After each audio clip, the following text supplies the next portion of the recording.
বর্ণাঢ্য আয়োজনে সাতক্ষীরায় অনুষ্ঠিত হয়েছে নবম পুলিশ সুপার কাপ ৮ দলীয় নকআউট ব্যাডমিন্টন টুর্নামেন্ট। শুক্রবার সন্ধ্যায় সাতক্ষীরা আলিয়া কামিল মাদ্রাসা প্রাঙ্গণে এই টুর্নামেন্টের উদ্বোধন করেন বিএনপির কেন্দ্রীয় প্রকাশনা বিষয়ক সম্পাদক হাবিবুল ইসলাম হাবিব।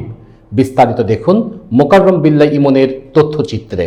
পুরাতন সাতক্ষীরা ব্যাডমিন্টন ক্লাব ও এলাকাবাসীর উদ্যোগে আয়োজিত নবম পুলিশ সুপার কাপ ৮ দলীয় নকআউট ব্যাডমিন্টন টুর্নামেন্টের উদ্বোধন করেন প্রধান অতিথি বিএনপির কেন্দ্রীয় প্রকাশনা বিষয়ক সম্পাদক হাবিবুল ইসলাম হাবিব। পুরাতন সাতক্ষীরা ব্যাডমিন্টন ক্লাবের সভাপতি আলহাজ মোহাম্মদ মইনুল ইসলাম মিঠুর সভাপতিত্বে অনুষ্ঠানে বিশেষ অতিথি ছিলেন সদর সার্কেল আমিনুর রহমান, সদর থানার অফিসার ইনচার্জ শামিনুল হক এবং সাতক্ষীরা আলিয়া কামিল মাদ্রাসার ভারপ্রাপ্ত অধ্যক্ষ ডাক্তার মুফতি আখতারুজ্জামান।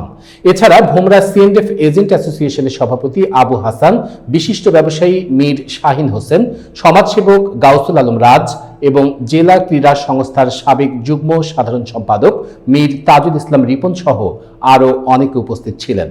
শীত উপেক্ষা করে নানা বয়সের হাজারো দর্শক টুর্নামেন্টের খেলা উপভোগ করেন। ৮টি দল এই টুর্নামেন্টে অংশগ্রহণ করে। একেবারে নায়ক মার্কা চেহারা।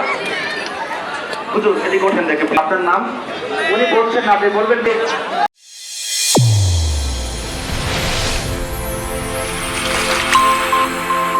চ্যানেল A1 হৃদয়ের স্পন্দন।